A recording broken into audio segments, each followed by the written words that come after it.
नमस्कार, हिंदुस्तान मेल में आप सभी का स्वागत है। मैं हूं पंकज दीक्षित। इस वक्त भारत ही नहीं बल्कि पूरी दुनिया में एक विषय जो है सबकी जबान पर है, और वो है अमेरिका का H1B वीजा, जिसकी फीस अब लगभग 88 लाख कर दी गई है, जो पहले लगभग 4 से 5 लाख हुआ करती थी। इस फीस के बढ़ाते ही पूरी दुनिया में हड़कंप मच गया है, क्योंकि जो दुनिया भर का टैलेंट है वो अमेरिका में जाता है, वहां पर काम करता है। जो बच्चे हो ग्रेजुएशन और पोस्ट ग्रेजुएशन करने के लिए जाते हैं, उसके बाद जॉब करते हैं। अब समस्या सबसे बड़ी ये आ गई है कि इतनी बड़ी रकम एक स्टूडेंट कैसे दे पाएगा। इसका मतलब ये होगा कि क्या अब वो अमेरिका में काम नहीं कर पाएगा। भारत के लिए किस तरह से जो है हानिकारक है, या ये फायदेमंद भविष्य में हो सकता है। इसका भविष्य में किस तरह से इसका तोड़ आ सकता है, या इसका क्या आकलन किया जाना चाहिए। बहुत सारे सवाल हैं जो इस वक्त उन बच्चों के लिए जो अमेरिका जाकर पढ़ना चाहते हैं, उनके लिए जो अमेरिका में रह रहे हैं, उनके लिए जो लगभग 2 या 3 साल से वहां पर रह रहे हैं। क्योंकि 3 साल तो आप एक वीजा पर काम कर सकते हैं, वर्किंग वीजा पर, लेकिन उसके बाद में आपको H1B वीजा चाहिए होता है। क्या इसका हल होगा और क्या भारत के लिए ये उपयोगी होगा। इस पर बातचीत करने के लिए हमारे साथ में मौजूद हैं राजेश चौबे जी, जो सीईओ हैं श्री साई ट्रेवल्स के। राजेश जी, बहुत स्वागत करते हैं हम आपका। धन्यवाद पंकज जी। हमारे साथ में मौजूद हैं कर्नल संजय सिंह तोमर साहब, जो अंतर्राष्ट्रीय मामलों के जानकार भी हैं। संजय साहब, आपका भी बहुत स्वागत करते हैं। Thank you. जय जी हिंद। सर, जय हिंद। सबसे पहले राजेश जी, हम आपसे बात करना चाहेंगे कि हर साल अमेरिका में जो पढ़ने जाने वाले बच्चे हैं, जो जॉब करने के लिए वाले बच्चे हैं, उनकी बड़ी संख्या होती है। इस बार जी। क्या स्थिति बनी हुई है जब से ट्रंप आए हैं। ट्रंप ने एक माहौल बनाया, उसके बाद में कुछ ही दिन पहले वीजा की फीस में लगा एक बढ़ोतरी करके लगभग 88 लाख पहुंचा दिया। इसका क्या प्रभाव पड़ा है उन स्टूडेंट्स पर जो अमेरिका जाकर पढ़ना चाहते हैं, जॉब करना चाहते पंकज जी, यदि इसको पिछले साल की तुलना में देखा जाए तो इस साल स्टूडेंट पढ़ने जाने वालों की संख्या काफी कम रही है। हैं। क्योंकि मैक्सिमम स्टूडेंट जो जाते हैं वो यहाँ से लोन लेके जाते हैं, जी और उम्मीद ये होती है कि वहाँ जॉब मिल जाए और वो अपनी सैलरी में से यहाँ लोन चुका दें। जी लेकिन जिस तरीके का सिनेरियो ट्रम्प ने क्रिएट किया था, उसको देखते हुए मैक्सिमम स्टूडेंट ने अपने आप को डाइवर्ट कर लिया यूके की तरफ या ऑस्ट्रेलिया की तरफ। अच्छा। तो इस साल स्टूडेंट काफी कम गए हैं। मैं जी यदि अपनी एजेंसी से बात करूं तो मेरे यहाँ आप मान के चलिए कि 70 से 80 स्टूडेंट मेरे यहाँ से टिकट लेते थे, और 50 के आसपास स्टूडेंट मेरे यहाँ से वीजा के लिए आते थे, ये साल कंसल्टेशन के लिए। ये एक साल की बात कर रहे हैं आप। हाँ, जी। इस साल एक भी स्टूडेंट वीजा के लिए भी नहीं आया है, और यूएस के स्टूडेंट के लिए एक भी टिकट नहीं गया है मेरे यहाँ से। अच्छा, ये अपने आप में एक बड़ा आप आंकड़ा बता रहे हैं। जी जी जी जी। क्या लगता है आपको, चूंकि आप लंबे समय से इंटरनेशनल ट्रेवलिंग के लिए आप लगातार बच्चों को भेजते भी रहे हैं, उनका ट्रेवल टिकट भी करवाते रहे, वीजा भी करवाते रहे हैं। क्या इसमें जी, किसी तरह की कोई परिवर्तन की उम्मीद आप करते हैं भविष्य में। परिवर्तन की उम्मीद निश्चित रखी जानी चाहिए, क्योंकि अमेरिका में स्किल्ड वर्कर की बहुत ज्यादा कमी है। हमारे यहाँ के बच्चों की तुलना में वहाँ के बच्चे इतने टैलेंटेड नहीं है। हमारी दूसरी बात, हमारे यहाँ के बच्चों की काफी कम सैलरी में जॉब देते हैं। जी सुनने में हमारे यहाँ, हम यदि उसको डॉलर से गुणा भाग करें तो हमको काफी मोटी रकम दिखाई देती है। लेकिन जितना काम लेते हैं हमारे यहाँ के बच्चों को, जी। उस तुलना में उनको वो काफी कम पैसा देते हैं। यदि यही नीतियां इनकी जारी रही तो भविष्य में इनके पास मैन पावर की कमी हो जाएगी, और इनको अपनी नीतियों में परिवर्तन करना पड़ेगा। अच्छी बात आप कह रहे हैं संजय। कर्नल संजय सर, आपसे जानना चाहूंगा, चूंकि आप तो अंतर्राष्ट्रीय मामलों के जानकार भी हैं। अमेरिका की वो कंपनियां जो टैलेंट के दम पर लगातार प्रोग्रेस करती रही हैं, अपना परफॉर्मेंस अच्छा करती रही हैं, आउटपुट अपना अच्छा बढ़िया देती रही हैं। जब टैलेंट नहीं होगा, क्योंकि दुनिया भर का टैलेंट वो उपयोग करती हैं, और जैसा राजेश जी कह रहे हैं कि वहाँ का जो बेसिक जो स्टूडेंट है वो उतना टैलेंटेड नहीं होता है, वो उतना एफिशिएंट नहीं होता है। ऐसे में क्या अमेरिका उन कंपनियों का दबाव झेलेगा, भविष्य में कंपनियां बगावत करेंगी। देखिए, हमको ये समझना है कि ये जो कुछ भी अमेरिका कर रहा है, पहले उन्होंने टैरिफ बढ़ाया, 25% किया, 50% किया, और अब जो H1B वीसा है उसकी फीस उन्होंने 10 करोड़ रुपए कर दी है। So it is part of economic war only, ये हमको समझना है। और आज अमेरिका जो कुछ भी है, उसका जो सबसे बड़ा जो वेपन है वो H1B वीसा ही है।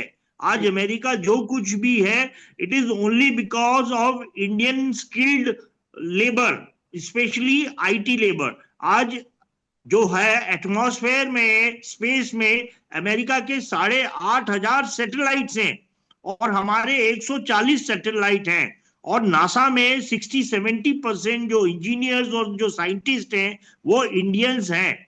तो ये जो कुछ भी जो हो रहा है, it is part of the economic war. इसमें घबराने की कोई बात नहीं है, लेकिन हम इसको हल्के में नहीं ले सकते हैं।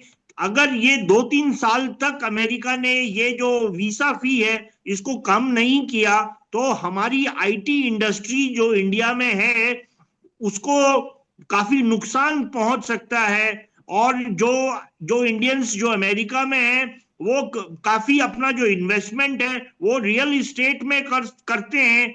तो इससे हमारी इकोनॉमी को बहुत बड़ा धक्का लगेगा। सर आप लेकिन इसमें घबराने की कोई बात नहीं है। और इसको हमको काउंटर अटैक करना चाहिए। यही मेरा काम है कर्नल संजय सिंह तोमर का, कि ये जो कुछ भी है इसको कैसे कभी हम काउंटर अटैक करें। तो मैंने देश के लिए 3 मंत्र दिए थे। सबसे पहले मंत्र था demonetisation up to 100, attack on Pakistan and narco polygraph test. उसके बाद जो अमेरिका में जो ऑलरेडी H1B वीसा में जो हमारे जो स्किल्ड वर्कर्स हैं, इन सबको देश हित में अमेरिका छोड़ के चाइना चले जाना चाहिए के वीसा में। तो मैं बोलता हूं कि अमेरिका घुटनों पे आ जाएगा और हमारी जीत हो जाएगी। हमारे बिना अमेरिका नहीं चल सकता है। और आज अमेरिका को जो इंडियन स्किल्ड वर्कर्स हैं उनकी इतनी ज्यादा जरूरत नहीं है, क्योंकि उनके पास सारा जो स्किल है वो आ चुका है। और अभी जो फ्यूचर वॉर जो अमेरिका लड़ेगा वो लेसर्स और प्लाज्मा से लड़ेगा। और ये सारा काम इंडियन स्किल्ड वर्कर्स ने किया है जो कि H1B वीसा में अमेरिका में है। तो देश हित में हम लोगों को उठकर अमेरिका छोड़कर चाइना चले जाना पड़ेगा। और ये जो कुछ भी अमेरिका कर रहा है ये 2-3 साल के लिए कर रहा है। और ये जो कानून है ये डॉक्टर्स और नर्सेज के लिए लागू नहीं है। America is highly dependent on India, वो इंडिया के बिना नहीं चल सकता है। इसमें घबराने की कोई बात नहीं है। और हमको ये भी करना चाहिए जो मैंने मंत्र दिए हैं कि पाकिस्तान के ऊपर अटैक कर दो, हमारी इकोनॉमी स्ट्रांग हो जाएगी और तो हमें इन सब चीजों से अलग डरने की कोई जरूरत नहीं बिल्कुल है। आप एक अलग पहलू की बात कर रहे हैं, उस पर हम बातचीत करेंगे। लेकिन एक सबसे बड़ा सवाल यहाँ पर जो उठता है कि क्या अंदरूनी जो दबाव है कंपनियों का, जो कॉरपोरेट कंपनीज हैं, जो बड़ी कंपनीज हैं, जो आपने दूसरी कंपनीज की बात भी कही। राजेश जी से बात करना चाहूंगा। राजेश जी, आपको क्या लगता है, जो मेरा सवाल है सर से भी मैंने यही कहा, कि क्या जो आंतरिक दबाव है कंपनियों का वो अमेरिका को जी ट्रम्प को झेलना पड़ सकता है? क्योंकि जब कंपनियों के पास में टैलेंट ही नहीं होगा तो वो काम कैसे करेंगे? जी जी पंकज जी, उसका समाधान यही है। आज वो वहां पे H1B वीजा नहीं दे रहे हैं, लेकिन काम तो उनको करवाना और इंडियन कंपनीज को काम भी करना है। जी तो मैक्सिमम काम वहां से आउटसोर्स होगा। जी उसमें फायदा ये है कि इंडिया को ही काम मिलेगा। हमारे यहाँ के जो एम्प्लॉय हैं या जो US से लौट के आते हैं उनको जॉब अपॉर्चुनिटी इंडिया में ज्यादा मिल जाएंगी। अच्छा, मतलब जो अमेरिका की कंपनीज हैं वो यहाँ इंडियंस को वो यहाँ पे, working देंगे। क्योंकि यदि वहां पे वर्कर नहीं है तो आउटसोर्स करना उनकी मजबूरी है।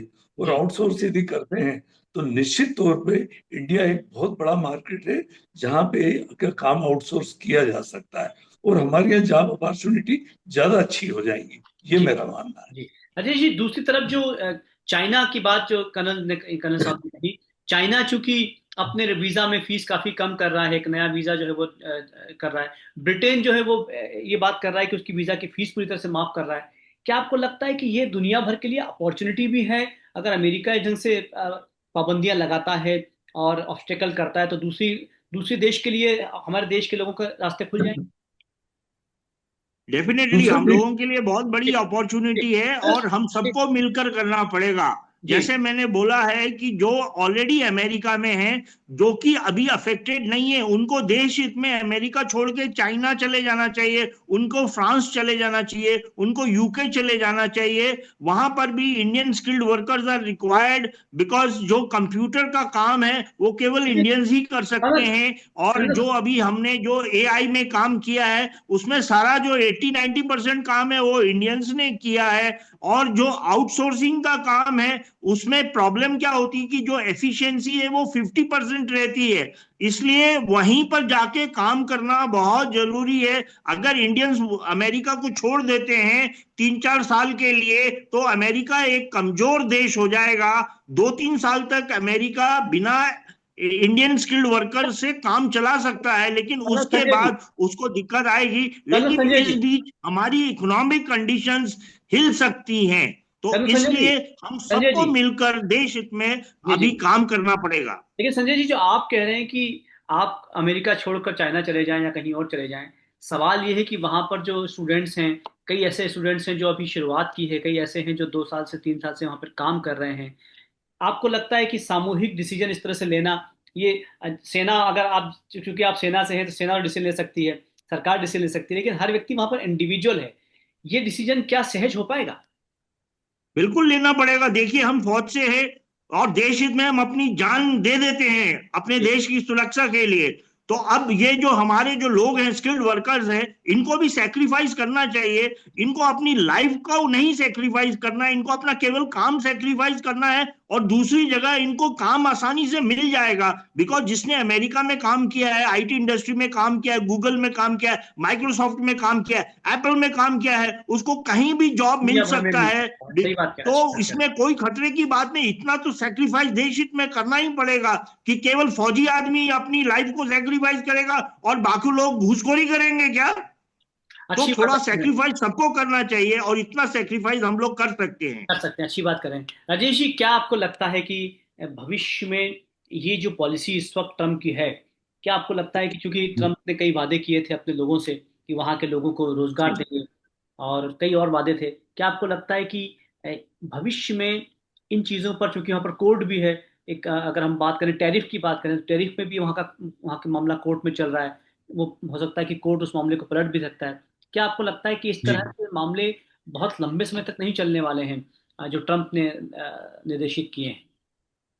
जी, बिल्कुल आपका कहना सही है। यदि हम ट्रम्प के पिछले कार्यकाल को देखें या अभी को देखें, तो ट्रम्प ने कई यू टर्न लिए हैं, और ट्रम्प की नीतियों से वहां की जनता भी सहमत नहीं है। जी यदि इस प्रकार के डिसीजन है जो वहां के लाइफ स्टाइल में जी। यदि परिवर्तन आते हैं, तो उन लोगों का काफी दबाव हो सकता है। ट्रम्प के डिसीजन एक सनक से भरे हुए डिसीजन है, जिनका पॉलिटिकल या इकोनॉमिकल कोई सोच नहीं है उन चीजों के पीछे। तो ये एक संघी व्यक्ति की सोच है जो कभी भी बदल सकती है, और निश्चित तौर पे वहां की जनता इतनी मजबूत है कि वो उसको बाध्य कर सकती है इस प्रकार के निर्णय को पलटने के लिए। राजेश जी, आपने चूंकि बताया कि आपकी अपनी खुद का आपने उदाहरण दिया कि आपके पास में 50, लगभग 50 के आसपास स्टूडेंट आया करते थे अमेरिका जाने के लिए, अब इस बार एक भी नहीं आया है, तो आपको जी लगता है जी। कि यदि ये लंबे समय तक चलता रहा तो अमेरिका में वाकई टैलेंट की कमी हो जाएगी, वहाँ की कंपनियां जो हैं वो उनका ग्राफ गिर जाएगा, उनका वर्किंग कैपेसिटी कम हो जाएगी? निश्चित, ये तो बिल्कुल सही है कि वहां पे टैलेंट की कमी हो जाएगी। चूंकि मैं वहां रहा हुआ हूँ, जी तो मैं जानता हूँ कि हमारे यहाँ के बच्चों की तुलना में वहां के बच्चों की पढ़ाई का स्तर कुछ भी नहीं है। जी। हमारे यहाँ के बच्चे एक जवाबदारी के साथ जाते हैं ग्रेजुएट करने या अंडर ग्रेजुएट करने। यदि लोन लेके जाते हैं तो उन पे रिस्पॉन्सिबिलिटी होती है रिस्पॉन्सिबिलिटी। कि ये पैसा हमको चुकाना है। तो वो उतनी ही गंभीरता के साथ पढ़ाई करते हैं। जबकि वहाँ के बच्चों को यदि मैं देखूं, तो 8वीं या 10वीं में पढ़ने वाले बच्चे ड्रग एडिक्ट हो जाते हैं, 10th में पढ़ने वाली लड़कियां प्रेग्नेंट हो जाती हैं। उनका पढ़ाई के ऊपर कोई ध्यान नहीं। मैथ्स में जितनी स्किल हमारे यहाँ के बच्चों की वहां पे नहीं है, तो टैलेंट की निश्चित तौर पे कमी होने वाली है। बहुत अच्छी बात आप कर रहे हैं। कनल, जी जो राजेश जी ने कहा, कनल साहब की, टैलेंट हमारा ज़्यादा है, हम लोग ज़्यादा, हमारे यहाँ के बच्चे ज़्यादा गंभीर होते हैं, ज़्यादा संजीदगी से काम करते हैं, रिस्पॉन्सिबिलिटी से काम करते हैं, ये रिस्पॉन्सिबिलिटी वहाँ के बच्चों में नहीं है। वहाँ का शिक्षा का स्तर भी नहीं है। आपको लगता है कि अमेरिका को शिक्षा का स्तर बढ़ाना होगा, और ये इट विल टेक टाइम, हो सकता है कि 5-10 साल लग जाएं, उसके बाद अमेरिका अगर इस तरह के स्टेप लेता है तो शायद ठीक रहेगा। लेकिन आज के समय में ये जो स्टेप है ट्रम्प का, ये घातक है। संजय जी। डेफिनेटली। देखिए, हमको ये समझना है कि कहीं ना कहीं कुछ मतलब गड़बड़ मामला है, जी क्योंकि अमेरिका जो है इंडिया को टारगेट कर रहा है जी और उसके पीछे कुछ कारण है। और ये जो कारण है, क्या कारण है, और ये बहुत ही सेंसिटिव इशू है, इसके ऊपर ज्यादा बातचीत हम लोग नहीं कर सकते हैं। जी। But America will be dependent on India. जो स्किल्ड वर्कर है अमेरिका के पास नहीं है, और 5-10 साल में भी अमेरिका के पास स्किल्ड वर्कर्स नहीं होंगे। और जो सबसे ज्यादा स्किल अगर किसी में है दुनिया में, तो वो इंडियंस में है। और इंडियंस जो हैं कंप्यूटर के और आर्टिफिशियल इंटेलिजेंस के सबसे माहिर स्टूडेंट जो हैं वो इंडिया में ही हैं। और निश्चित। सारा अमेरिका का जो कंप्यूटर का काम है, जो सॉफ्टवेयर का काम है, जो हार्डवेयर का काम है, वो सारे इंडियंस ही कर रहे हैं। तो America will be dependent. But अगर ये सिलसिला 2-3 साल चला तो सबसे बड़ी प्रॉब्लम है कि हमारी इकोनॉमी कमजोर है। और India is a very populated country. हमारे यहाँ 150 करोड़ लोग रहते हैं, अमेरिका में 35 करोड़ लोग रहते हैं। तो बिल्कुल। ये सब चीजें हमको समझना है। और अभी से खलबली ऑलरेडी शुरू हो चुकी बढ़ है। चुकी है। जो टैरिफ जो 50% किया है, फॉर एग्जाम्पल मैं ये बताना चाहता हूँ कि जी जो इंडिया का जो टेक्सटाइल इंडस्ट्री है वो 50% टैरिफ पे काम नहीं कर सकता है। जी तो जी। आप समझ लीजिए कि अब हम वो जो टेक्सटाइल है उसको एक्सपोर्ट नहीं कर सकते। बट क्या हम इसको 3 साल तक हम झेल सकते हैं क्या? अगर हमारी इतनी क्षमता है तो अमेरिका विल फाइनली सरेंडर। और जो मैंने 3 मंत्रा दिए हैं उसके ऊपर तो कोई बात ही नहीं कर रहा है। जी demonetisation, up to 100 rupee note, attack on Pakistan and नर्कोपोलिया, ये सब चीजें अगर हम कर देंगे तो हम ये सारी प्रॉब्लम को बाईपास कर जाएंगे। पास कर जाएंगे। और हम इसका मुकाबला कर सकते हैं। अच्छी और बात। अभी भी हम कर सकते हैं। और मेरा एक बार और रिक्वेस्ट है एज अ फौजी, कि जितने भी जो स्किल्ड वर्कर्स हैं अमेरिका छोड़कर चाइना चले जाएं, फ्रांस चले जाएं, तो यूके अमेरिका को चले समझ जाएं। में आ जाएगा। अच्छी और बात है। हमें कोई दिक्कत नहीं आएगी और अमेरिका घुटनों में आ जाएगा। और ट्रम्प साहब जो है अपना उस्तरा चलाना बंद कर देंगे। अच्छी बात कर रहे हैं आप। ऑनरेबल प्रेसिडेंट ऑफ अमेरिका जो है जी वो बड़े आराम से कहीं भी उस्तरा चला रहे हैं इंडिया के ऊपर। तो जी। उनका वो चलाना जो है वो बंद हो जाएगा। बंद हो और जाएगा। वो घुटनों पे आ जाएंगे और सरेंडर करेंगे इंडिया को। आप बिल्कुल सही कह रहे हैं। जो समय कम है, राजेश जी, को संक्षिप्त में जानना चाहूंगा कि वो जो स्टूडेंट जो अमेरिका नहीं जा रहे हैं, क्या दूसरे देशों की तरफ डाइवर्ट हुए हैं? वो कौन से देश हैं जहां पर नए बच्चे जा रहे हैं पढ़ने के लिए और जॉब के लिए? ऑस्ट्रेलिया और इंग्लैंड। अच्छा। ऑस्ट्रेलिया, इंग्लैंड, जर्मनी और फ्रांस, इन इन जगहों पे ज्यादा स्टूडेंट जा रहे हैं हम, क्योंकि ठीक। उनको वहां जॉब अपॉर्चुनिटी ज्यादा दिख रही है। और क्या अंतर है, अगर वो ऑस्ट्रेलिया जा रहे हैं, ऑस्ट्रेलिया जो बाकी जगहों पर जा रहे हैं, तो स्टूडेंट्स में को क्या नुकसान है? क्या उनको वहां पर सैलरी स्ट्रक्चर कम है, अपॉर्चुनिटीज कम है, क्या कोई अंतर है? सैलरी स्ट्रक्चर थोड़ा सा कम है अमेरिका की तुलना में। जी बट जो स्टूडेंट प्रेफर करते हैं कि लिविंग, हमारे यहाँ टैलेंट है बट हमारा लिविंग कंफर्टेबल नहीं है जी आज की तारीख में, वो कंफर्टेबल लिविंग एंड पैसा यदि वो वहां पे है तो उन जगहों को स्टूडेंट ज्यादा प्रेफर करते हैं। जी। यानी कोई जरूरी नहीं कि अमेरिका ही जाया जाए, ऑस्ट्रेलिया और जो बाकी जो आपने देश बताए हैं, यूके, वहां पर हाँ, यदि आप जाते हैं, अपॉर्चुनिटी मिलती है तो कोई समस्या नहीं है, वहां पर भी वही चीजें मिलती हैं जो एक स्टूडेंट चाहता है। आराम से बिल्कुल किया जा सकता है। चलिए राजेश जी, कर्नल कर्नल संजय जी, आपसे बातचीत हुई और बहुत महत्वपूर्ण बात ये निकल कर आई कि एक समस्या तो आती है, लेकिन कई बार ये होता है कि जब समस्या आती है तो उसका हल जो है वो सकारात्मक होता है। और हमारे देश के प्रधानमंत्री ने कहा भी है कि हर समस्या का, हर दर्द की एक ही दवा है, आत्मनिर्भर भारत। हो सकता है कि भविष्य में हमारे यहाँ के स्टूडेंट, हमारे टैलेंट जो है, वो इस बात पर विचार करें कि अमेरिका क्यों, हमारा देश ही क्यों नहीं। तब शायद हमारी इस जो समस्या है इसका सकारात्मक हल सामने आएगा, और हमें निश्चित रूप से वो प्राप्त हो पाएगा जो हमें करना चाहिए। बहुत सारा धन्यवाद राजेश जी और कर्नल संजय जी, हमसे बातचीत करने जी, के लिए। धन्यवाद। आप देखते रहिए हिंदुस्तान जी। में। Thank you. धन्यवाद। जय हिंद।